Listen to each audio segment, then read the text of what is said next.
I don't believe in remote work or working from home. That was the answer of one of the CEOs who was questioned by his employees when he ordered everybody back to the office. Here's the good news. It's not a religious matter, so we don't need to believe in it. What we need is rational thinking, objectively looking at what we are dealing with, data, and then asking the right questions that will help us make the decisions whether or not remote work, hybrid work, or full office work is the right solution for our workforce. Hi, I'm Sylvia, an organizational psychologist, and today I want to talk about that because we all get this wrong. We all go after the feelings, what employees want, what companies want, but none of them are relevant completely. We need to look at it from so many different aspects, and I hope this video will help you to discuss this matter at work rationally. So, I made a list of what we need to talk about because the first question, and you can take notes because you will end up having these conversations at work, whether you are a HR leader, whether you are the business owner, the business leader, manager, or an employee. And instead of having these meaningless conversations or conversations that are looking at this matter from one angle, what is good for the employees or what is good for the business or, what do we want? None of that is completely relevant because we need to look at it from so many aspects. So you can take a note or take some notes, and I really hope this will help you to have these conversations and put your feelings and beliefs and biases and judgment aside and just think. Because the answer that I don't believe in it is not something I would expect from a business leader, right? It's nothing that you need to believe in. Let's look at facts. Let's look at data. Now, and we're not going to overcomplicate it. I'm not going to ask you to look at numbers and reports. You can do that. It's widely available. And I can summarize the data for you around working hours. Organizations haven't managed to produce one survey, one data, one report that proves that remote work is inefficient. So that's the summary. You can go and dig in.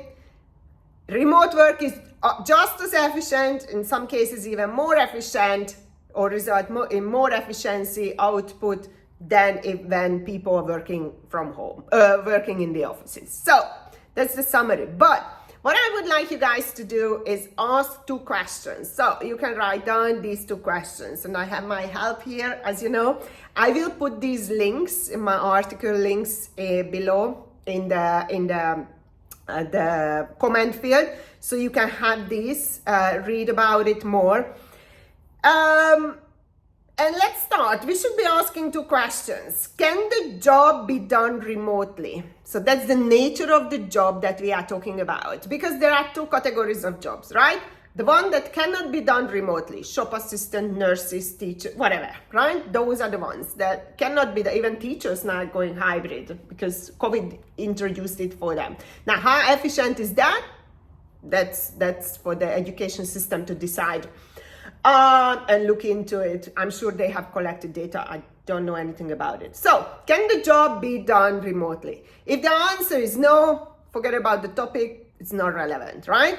Now, if the answer is yes, this is when you start questions. Okay, how many times? Is it full remote? Is it hybrid?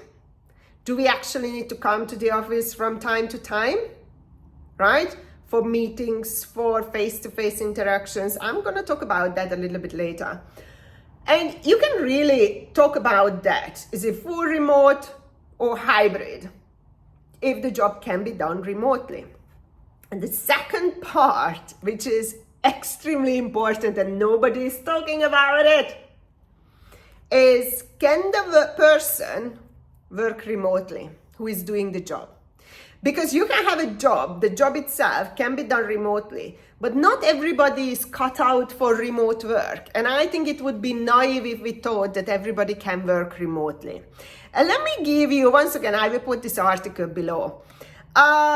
It is not really only a matter of what employee wants, because most of the time employees, I want to work remotely. Okay, that's fine. But it's not only the matter of what the employees wants, but whether or not the employee can perform under such circumstances.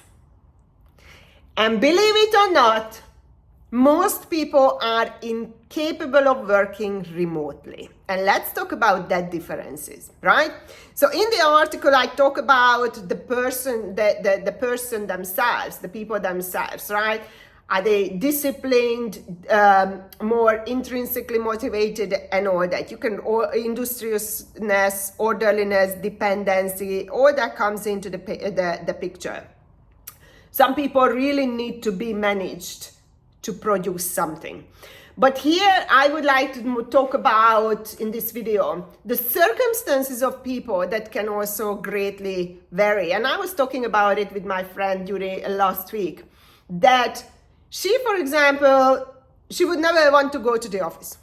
If there was an option, she would never go to the office. She doesn't have the need, she doesn't want to, she's very efficient at home, etc., etc. And pay attention, because this is a very important topic and nobody is talking about it. Now, you will find, and she also knows, and I know people who cannot work from home, or at least all the time, because their circumstances. I know a mother of 3. She said, I can't because these bloody 3 kids are driving me up the wall, right? So she prefers to go to the office. I know people who prefer to go to the office because that's a safe space from home. So, sad, but this is what it is. I know people who would like to go to the office, maybe not every day, right? So this is where hybrid comes into the picture. I prefer hybrid because I'm very good at home. I'm more efficient here, but I also require some interaction. And I know people who rather go to the office because that's a safe haven for them. I know moms who would prefer working from home exactly because of their children. So she can drop them off school, pick them up from school, cook lunch, etc., etc. So I know people who live with other people where their internet is not really great. I know people who don't have internet at home. So it's not the matter of what the company wants and what the collective wants, but really looking at it at an individual level. Because the first question was, can the job be done remotely? The answer is yes, great. But can this job be done by that particular person remotely? If your answer is no, for whatever reason, then you have to have a different conversation. And organizations must adapt to it. Because I know people who like to go to the office because they live alone. And this was my conversation with my friend. We are very similar in terms of personality. I don't need a lot of interaction, personal interaction. But working from home in the past year and a half, I had to figure out, because in the first 3 months I didn't need to meet people because I used to be amongst people and surrounded by people 24/7 in the past 28 years. So I was up to here. I'm like, I don't need it. And after 3 months, I'm like, I'm alone. So I know people who would like to go to the office because they live alone and they might feel lonely or alone, not necessarily lonely, but they are alone. So she has, my friend I had a conversation with, she has family. So she has her husband, she has her kid. So, when they all come home, she's not alone. For me, it's 24/7 alone if I don't start going and interacting with people. So we need to think about those things as well. So let's just not make a statement, a blanket decision. Everybody is remote, everybody is back to the office, everybody is, whatever, but giving people the option. So I think the hybrid is the one that really meets everybody in the middle. But once again, if somebody is fully remote because their circumstances is suitable and the person can get the job done, What is the point of calling people in, even if it's 2 days remote or hybrid, 2 days in the office? Now, I would agree that sometimes we need to come to the office because there is a meeting, and meetings are much better probably face to face. I also agree that, personal interactions are extremely good at it. And this is where my friend and I, we had this little debate because, the argument over, if you don't, you can stay remote, never work, fully remote, but you will not get promoted. Now, I don't support this at all. However, we cannot go by emotions. So when somebody says something like that, you need to say, okay, I don't agree, but why are they saying it? So with my friend and I, we had this long conversation, and she said, and we were talking about basically that when you are working remote, we don't even get to see, so when it comes to promotion, right? I agree that the outcome matters, 100%. I will never disagree with it. However, when it comes to promotion and you are remote, and let's say we never even worked with each other, because there are two scenarios, right? We used to work together and we now know each other, and then we went remote. Very different dynamic. Or you brought into this remote community and we never actually met. I don't know who you are. And this is where it becomes very tricky, because I don't even get to see your potential. What is it that you could actually do more of? Or what is your skill set? Because all you're going to show me through this remote job is the one that I ask you to do, which is related to the particular role. And I will not disagree with this notion that the people who are, because we see the headlines, those who show their faces in the offices, they are more likely to get promoted. Now, we can debate if it's right or wrong. We're never going to make, or come to an agreement about it. But I can see it why. Because whether or not we like it, human connections are extremely important for humans. So if I show up and we have a good relationship, and then you get to see me, you get to talk to me, you get to feel me, because there is a lot of communications going just by being in each other's presence, right? I'm more likely to get the job, the promotion. There is no question about it. And not because I'm more liked, not because I'm licking the ass of the employer. It's because it's a human nature. I know you, you know me. Trust comes into the picture. You get to see me a little bit more.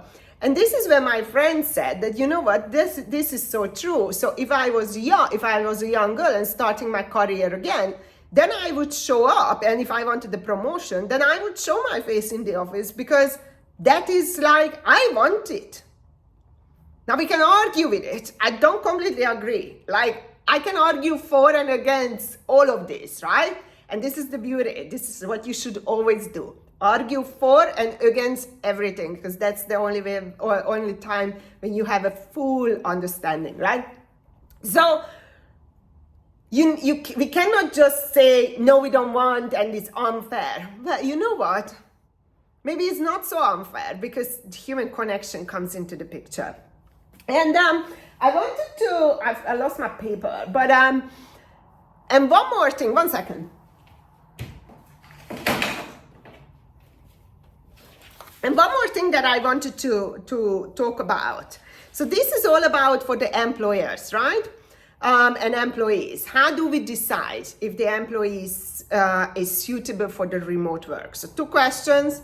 Can the job be done remotely? Yes, if it can. Is the person and the person's circumstances suitable for remote work?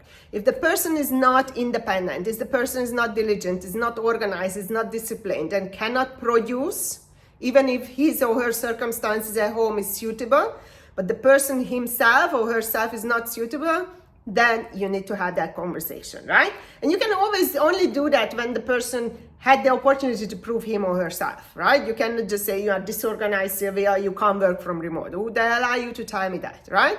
So let me show it to you, and then we take it from there. Now, Then there are other problems or conversations around this. And one of them is the real estate, right? That there are a lot of real estate office buildings. Well, everything is changes, and this is not the employee's problem, it's an employer problem. So why are you putting it on your employees? Rent these real estate out. Sell your building, bring in cash. I don't know what's the best for the business, but it's not an excuse. You can do something with your real estate. So don't push it back onto the employees. The local economy is impacted. So we know in business quarters, right? A lot of restaurants, cafes, and all that. But relocate them to residential areas. People still go for lunch. People still go for coffee, even if they work at home. Or do online delivery. There's always, or just close down those big companies, right? Close down those outlets and open them somewhere else. Or individual ones, right? Everything is changes. You cannot keep stagnate. You cannot stagnate everybody because there is one coffee shop owner who's gonna go bankrupt. That's a silly argument. Because guess what? They're gonna close it there and then they're gonna open it somewhere else. We just need to think outside of the box. I hate this expression so much. Managers and leaders don't feel significant enough when they are managing from remote. So COVID highlighted the fact that we have way too many managers and leaders. And we knew that before, but hey, it's another conversation, another video. So what do we do with these guys? Absolutely, well, we don't actually know, right? We don't actually know. You can, what you can do is have that conversation with them that, how do they feel significant? Is this their job to feel significant or to get the job done and manage people and lead people? So that's a wrong argument. But the biggest problem is this, and I really like that, and I really would like you guys to think about it, because this is where organization development and change comes into the picture. Organizations have the mentality that they pay you for your time and not for your competence and output. As long as this mindset prevails, the work from home debate will not be settled. People who don't want to come to the office don't care about work, to which I replied, getting the job done shows care, right? Because we have that also. But, so TikTok is full of this. Oh, people who don't come to work don't care. Well, getting the job done shows that you care about your job. Otherwise, you wouldn't be bothered, right? But going back to this point that the mentality that they pay you for your time. And if you want to change remote, from full-time office to remote, you also need to change the contract. And I tell you why. Because this is a valid, and I agree with employers in this matter, right? So that's why I always say, you cannot just change one thing, because then hundreds of other things will be impacted, plus your mindset. So if my contract says 40 hours, my employer pays me for 40 hours, they want me to be available for 40 hours. So the output conversation, which I fully support, pay for the output. If you finish it in 35 hours, your employer will think, but now you owe me 5 hours, which is wrong, I know, but this is what it is. So if you want to change to remote or hybrid or whatever it is, maybe, or even if we actually just want to change, or even if office hours, or full-time employers, I think we maybe need to move away from the contracted hours and move towards, you can't do this with every job, obviously, but you need to move towards changing the contracts to output. And it doesn't really matter if you complete your output of work in 2 hours or 20 hours. Because then employers can say, you know what, you can work from anywhere, because all I need is the output. So the working hours, the face time, and your availability for during that working hours is the one that's actually coming between the remote work and the office. That mentality, that mindset is what's killing us. So I hope that helped. A lot requires to change for us to move in any direction, but it's always down to your workforce and the work and your mindset. So look at those things. I hope these questions helped you. And ask those questions. Don't just think about how you feel or what is right. Think, because there are plenty of solutions. I will put all the links and also the link of my book, The Blind Leading the Disengaged. In here, I talk about more of these remote work, everything that's related to corporations and need to be changed. So I put the link as well below, and go ahead and take your companies apart, because none of the things that we do are unchangeable. You can change all of it, but what you need is a mindset that you are willing to change, rather than the mindset that, no, I don't believe in remote work. Once again, it's not in the Bible. You don't need to believe in that. I hope this helped. See you next time.